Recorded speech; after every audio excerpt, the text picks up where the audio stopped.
everyone, my name is Vondechii and I'm the CEO and founder of Vondechii's Vault. Today, we're going to be going over the history behind Easter.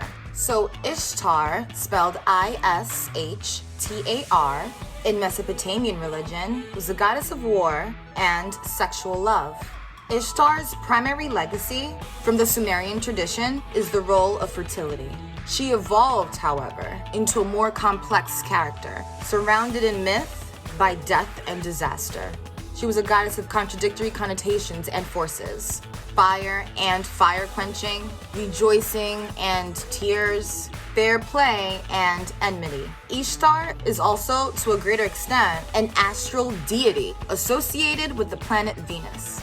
In this manifestation, her symbol is a star with 6, 8, or 16 rays within a circle. As the goddess of Venus, delighting in bodily love, Ishtar was the protectorate of prostitutes and the patroness of the alehouse. Did you know that part of her cult worship probably included temple prostitution? Anyways, her popularity was universal in the ancient Middle East, and in many centers of worship, she probably subsumed numerous local goddesses. In later myth, she was known as the Queen of the Universe. So, eggs occupy a special status during Easter observances. They're symbols of rebirth and renewal. Life bursts forth from this otherwise plain, inanimate object that gives no hint to what it contains. In this regard, it is a handy symbol for the resurrection of Jesus Christ, but it is a symbol that has held this meaning long before Christianity adopted it. Easter was originally the celebration of Ishtar, the Assyrian and Babylonian goddess of fertility and sex. Her symbols, like the egg and the bunny, were and still are fertility and sex symbols. Or did you really think eggs and bunnies had anything to do with the resurrection of Jesus Christ? Come on. So basically, after Constantine decided to Christianize the empire, Easter was changed to represent Jesus.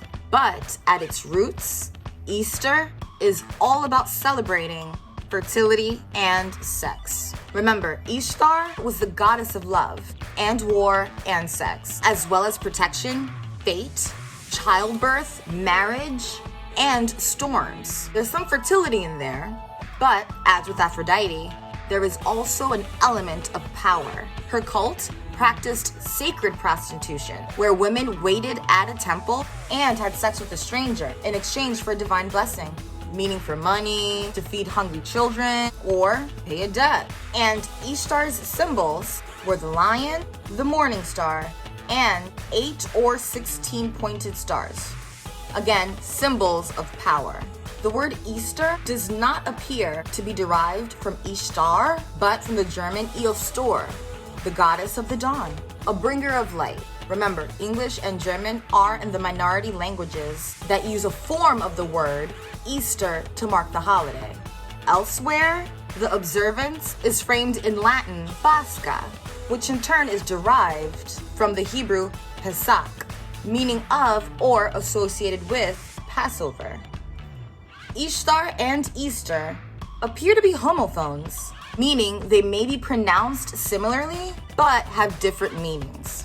Ancient Egyptians believed in the primeval egg from which the sun god hatched. Alternatively, the sun was sometimes discussed as an egg itself, laid daily by the celestial goose named Seb, the god of the earth.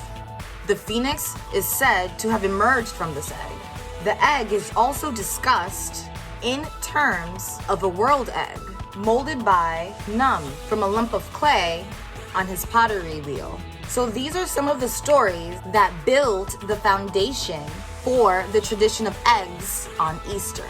Ishtar has a connection to the rites of spring, and admittedly, Easter itself is an observation of spring. But in an age where so much wrong has been done in the name of religion, and religion is a focal point for criticism and debate, It's worth remembering that the overlap of time and history has given us richer traditions than any of us can truly be aware of. So thank you so much for watching this video about Easter and Ishtar. If you would like to watch more witchy wellness videos like this one, please go to my website, www.vondechii.com. Thank you so much for watching. Happy Easter, and I'll see you there.